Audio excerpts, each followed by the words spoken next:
Every night, the bass shakes my ceiling until 3 a.m. I called management and they told me, no one lives in the apartment above me. I moved into this apartment thinking it would be quiet. New city, new start. The first night was perfect. I unpacked, made tea, and slept like a baby. Then came night two. Around midnight, I heard it. Faint thumping, bass vibrating through the floor. I froze. Maybe someone was moving furniture above. By 1 a.m., it got louder. Music, loud, booming, pounding through my ceiling. I pressed my ear against the floor. Voices shouted, laughter, glasses clinking. I thought, okay, party upstairs. Happens by 3 a.m., it stopped. I drifted into a restless sleep, heart racing. The next night, the same thing. 11 p.m. music, 2 a.m. dancing, 3 a.m. silence. I knocked on the ceiling. Nothing. I texted the building manager. The reply shocked me. No one lives in that apartment. I stared at my phone. Typo? Joke? Mistake? I checked the tenant registry. Empty. Unoccupied for years. But the music continued. Every night. If you heard loud music every night from an empty apartment, what would you do first? Investigate yourself or call management? By the second week, I couldn't pretend it was normal anymore. Every night, the music started at the same time. Thumping bass, muffled shouting, the sound of someone walking across the floor above me. I tried headphones, white noise, meditation apps. Nothing worked. It penetrated walls, ceiling, and my peace. I decided to confront the problem. I knocked on the ceiling, hard, sharp, desperate. Hey, can you keep it down? Silence. Only the faint echo of music from above, but no pause, no response. The next morning, I called management again. They sighed. Sophie, there's no tenant there. Apartment 4B has been empty for years. We've checked. I laughed nervously, thinking maybe it was a mistake. Okay, funny, I said. But deep down, a chill ran through me. That night, I sat in my living room, laptop open, a notebook in hand. I started writing down everything. Times, patterns, sounds, bass hits, footsteps, laughter, always stopping at exactly 3 a.m. and then something new. Footsteps, lighter this time, closer to my door. Slow, deliberate, like someone pacing above me. I grabbed my phone and flashlight, listened. The music wasn't just upstairs, it sounded like it was following me. The bass thumped in sync with my heartbeat. Then a knock, soft, almost playful. Not on my ceiling, on my door.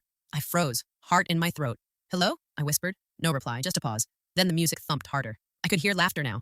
A whispering voice. Come play. I didn't sleep. I didn't leave the apartment. I didn't even breathe. By morning, my coffee was cold. My hands shook. I emailed management again. There is someone in 4B. You need to check, please. They replied, apartment 4B is still empty. Security confirms no one entered in months. Perhaps noise from elsewhere. I stared at my screen. Elsewhere? The bass was directly above me, always above me. That night, I put a recorder on the floor, facing the ceiling. I wanted proof, audio, evidence, something to explain the impossible. And when the music started again, it stopped. The recording only caught silence. But the faintest sound came through, a whisper, so soft I wasn't sure I heard it. I see you. I jumped, almost dropped the recorder. My living room felt smaller, tighter, as if the walls themselves were closing in. I didn't know whether to cry, scream, or run. I couldn't tell anyone. They wouldn't believe me. And that was when I realized the apartment above me wasn't just empty. Someone, or something, was waiting. If you heard someone whisper to you from an empty apartment above, would you investigate yourself or move out immediately? By the third week, sleep wasn't even part of my life anymore. I lived between caffeine and fear. Every creak, every vibration from the ceiling made my skin crawl. I started noticing details I'd missed before. Dust drifting down from the vent whenever the music started. A faint scent, cigarette smoke, that wasn't mine. And once, when I stood on my chair to look closer, I saw a sliver of light through a hair-thin crack in the plaster above me. Someone was up there. I marched to the office that afternoon, trembling but determined. Please, I told the manager, come upstairs with me. You'll hear it yourself. He sighed, stood, and grabbed the master keys. We climbed the stairwell. The light was dim, the air colder. The number 4B hung crookedly on the door, paint peeling like it hadn't been touched in years. He turned the key. The lock clicked. The door groaned open. Inside, darkness. Dust floating in the flashlight beam. Empty walls, bare floorboards. No furniture, no smell of life. See? He said softly. No one's here. But I could feel it. The temperature shift. The subtle hum in the floor. I walked inside anyway. My boots left prints in the dust. At the far corner, I saw something odd. An outlet cover slightly ajar. Inside it, a small hole. I bent down, and the manager barked, Miss Miller, don't touch that. But curiosity won. I shone my phone light through the crack. Behind the wall, wires, and something metallic glinting. I couldn't tell what it was, but it pulsed faintly like a heartbeat. We left. The manager locked the door again, insisting, old wiring. That's all. Please stop imagining things. That night, the music came back, louder than ever. Every bass note rattled my glasses, every lyric echoed through my bones. But this time, I wasn't afraid. I was furious. I stomped upstairs again, phone in hand, pounding on 4B's door. Enough! I shouted. I know you're in there. No answer, only silence. Then, a single thud from inside. I backed away, heart pounding, when a low male voice whispered through the door. You shouldn't have opened the wall. I dropped my phone. The hallway light flickered once, twice, then went out completely. By the time I reached the stairs, the music had stopped. Everything was quiet again. The next morning, the manager called me. His tone was clipped, nervous. Ms. Miller, he said, someone broke into 4B last night. Door was open, lights on. But security checked. No one on the cameras. I didn't say a word. Because I knew whatever was in 4B wasn't human. If you discovered an empty apartment that somehow played music every night, would you step inside? Or run before finding out what's behind the wall? Sleep had become a distant memory. Nights were spent staring at the ceiling, counting each thump, each echo. The music above never failed, but something new had started. Whispers. It began as a murmur, soft and low, like someone speaking through a thin sheet of metal. At first, I thought it was my imagination, but it grew louder, clearer, until I could make out words. You shouldn't be here. I froze, staring at the vent in the corner of my ceiling, the one I had always ignored. Now, every time the bass dropped, it seemed to hum in sync with the whispers. I grabbed my phone, shining the flashlight up at the vent. Shadows danced along the walls. I leaned closer and pressed my ear against the metal. It was a voice, male, calm, almost amused. I can see you. I can hear you. Always. Goosebumps crawled up my arms. My heart raced. I wanted to run, but I couldn't. Something about the voice was hypnotic, pulling me in, daring me to move closer. I pulled back, shaking. My mind raced. Management had said no one lived in the apartment. Security cameras showed nothing. Yet this voice, this presence, was very real. Too real to ignore. That night, I couldn't stay in my apartment. I packed a bag, intending to leave, but curiosity tied my legs to the floor. I grabbed a recorder and pressed it against the vent, hoping to capture anything.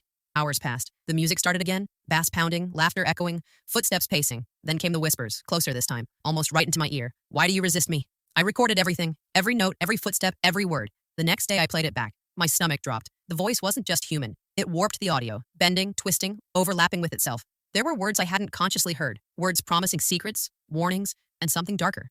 I tried to tell a friend about it. Ellie listened carefully and said, Sophie, you need proof. Not just audio, you need video, cameras, lights, something to expose whatever is in that apartment.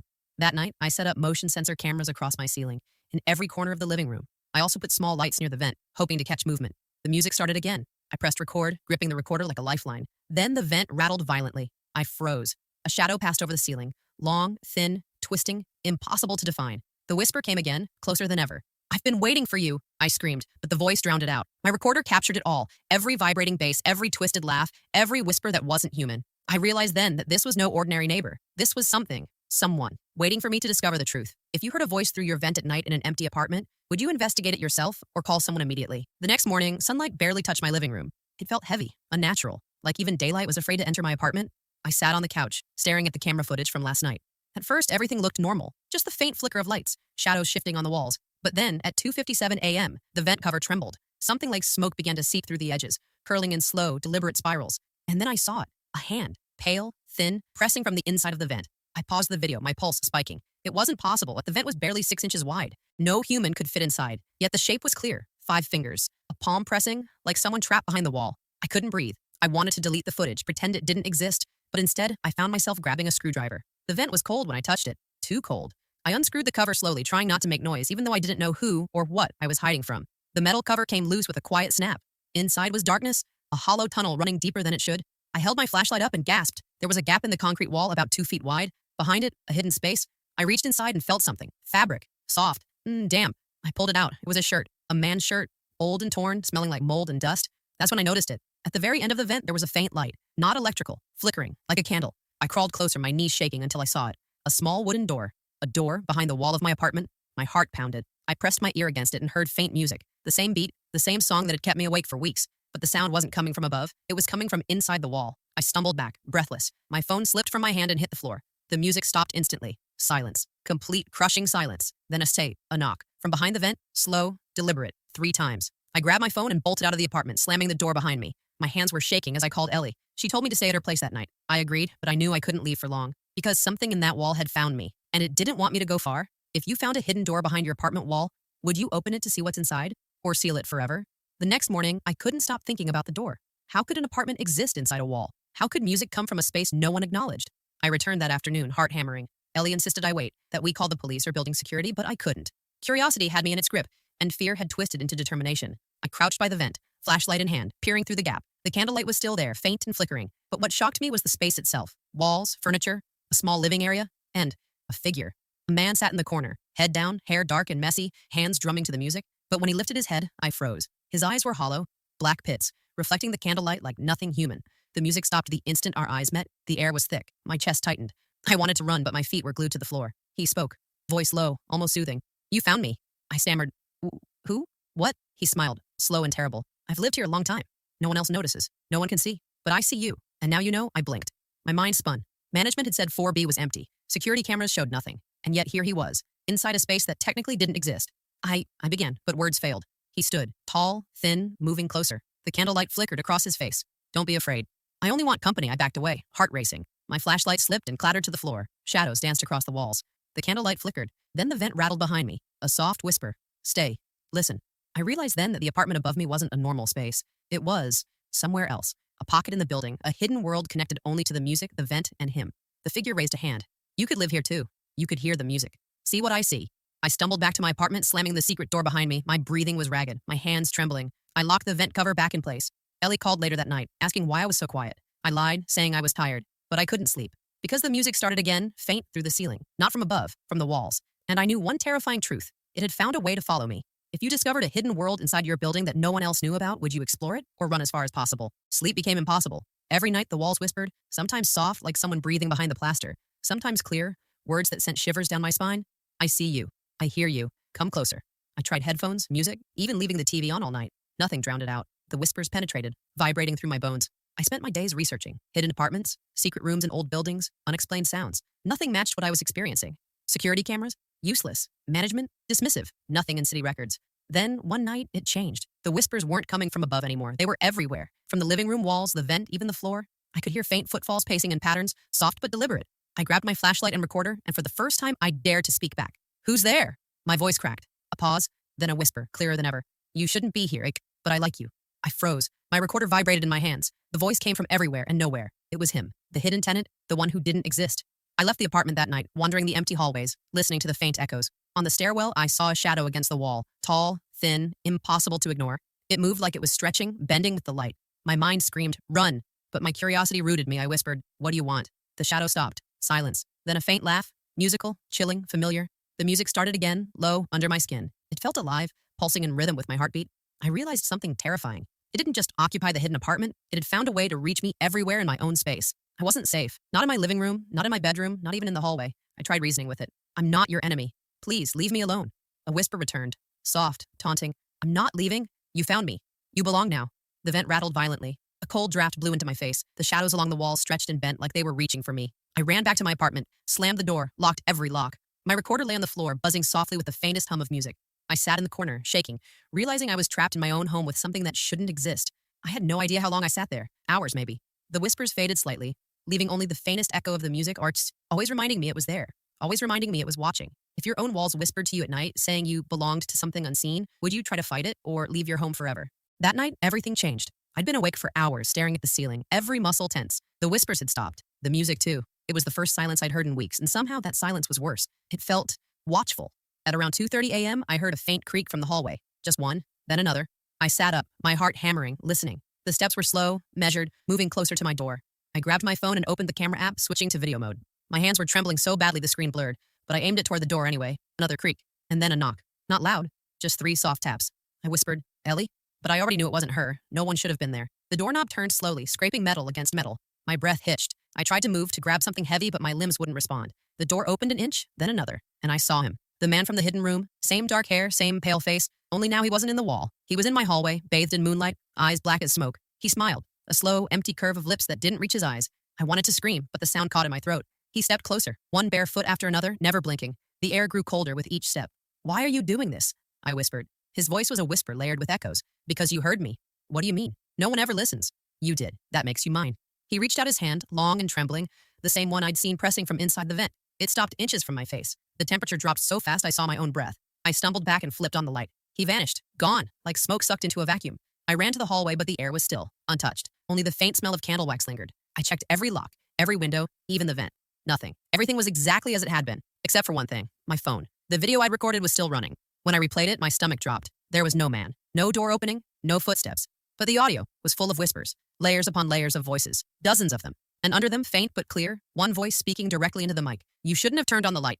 I dropped the phone, too terrified to touch it again. The whispers began seeping through the walls once more, louder this time, faster, like they were angry. And I finally understood. The silence hadn't meant it was gone. It had meant it was waiting. If you saw something supernatural in your home, and then found it didn't appear on video, would you still trust your eyes? The next morning, I was done being afraid. I was exhausted, hollow, but determined. If no one believed me, I'd make them see for themselves. I marched straight to the building manager's office, hair messy, eyes bloodshot, voice trembling. I need to talk to you, I said. He looked startled. Ms. Carter, no, are you all right? No, I said flatly. I'm not. Someone's in that apartment above me, the one you said was empty? He frowned. You mean 4B? Yes, that one. I've heard music for weeks. I've seen him. He came into my apartment. He hesitated, eyes darting toward the hallway. Then he sighed. Please, come with me. We walked through the quiet corridor together, the sound of our footsteps echoing off the peeling walls. He stopped in front of 4B, pulled out a key, and opened the door. It was dark inside. The air smelled stale, heavy with dust and time. He switched on the light, revealing bare floors, cracked wallpaper, and cobwebs. No furniture. No sign of life. See, he said quietly. No one's lived here for years. I stepped inside anyway. My flashlight scanned the corners. The vent, The floorboards, the walls. Nothing. I turned to him. Then how do you explain the music? The voice? The man I saw? He swallowed, then whispered, there used to be someone here. Years ago, a tenant named Caleb Wright. He was a musician, lived alone. Quiet man, until he wasn't. What happened to him? I asked. The manager's voice dropped to a hush. He died here. 15 years ago, noise complaints every night, same song over and over. When neighbors came to complain, they found him in that corner. He pointed to the far end of the room, headphones still on, music still playing. My heart stopped. That corner, I said slowly, the one behind my wall. He nodded. After that, strange things started happening. Tenants hearing music, footsteps, whispers. One by one, they moved out. I sealed the vents and stopped renting it. I thought it would end, it didn't. I knelt down in the same corner, brushing away dust.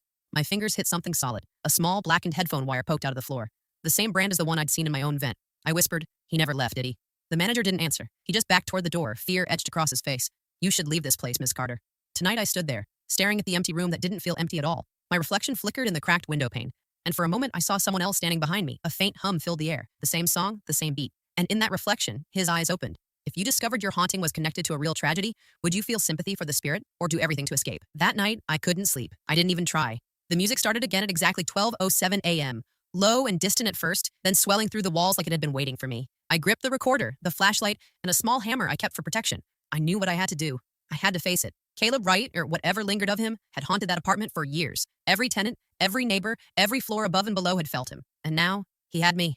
I approached 4B cautiously. The door was locked, as always, but I had the vent cover removed. I knelt, peering inside the darkness, listening. The music was louder, clearer. It wasn't coming from the room. It was coming from inside the walls, wrapping around me, surrounding me. Then I heard it, a whisper from the vent. You came back. Yes, I whispered. I need to end this. The vent rattled violently. The music intensified. Shadows crawled across the walls, stretching like long, thin fingers. I pressed the recorder to the vent, and the whisper came again, this time closer. Stay. Forever. I took a deep breath and spoke aloud. You don't need me. Go. Rest. Let this place be empty again. The room trembled. The bass dropped, then stopped completely. Silence. And then I saw him. Caleb's figure materialized inside the hidden room. Translucent but unmistakable. His eyes were hollow, his face sad. He raised a hand and I felt a gentle wind sweep through the vent. Thank you, he whispered. Voice soft for the first time. The shadows retracted. The vent calmed. The air warmed. I stepped back, shaking. For the first time in weeks, silence filled the apartment. The music was gone. The whispers gone. Even the walls seemed lighter, freer. I replaced the vent cover, locking it carefully. I didn't know if he was truly gone, but I felt peace. The next morning, I left the apartment. Sunlight streamed through the windows, and I could finally breathe without feeling watched. I told Ellie everything. She listened quietly, then nodded. You faced it, she said. You didn't run. That's why it ended weeks past. I never heard the music again. No whispers, no footsteps, nothing. Apartment 4B stayed empty. Management had long since abandoned it, keeping it sealed. Sometimes I still think about Caleb, about that hidden room, the music, the walls that whispered, but I'm not afraid anymore. I learned that some mysteries aren't meant to harm. They just want to be acknowledged. Standing in my living room, I whispered softly, rest now. You can finally rest. And for the first time since moving in, my apartment felt truly like home. If a spirit haunted your home for years, would you try to help it find peace or leave forever?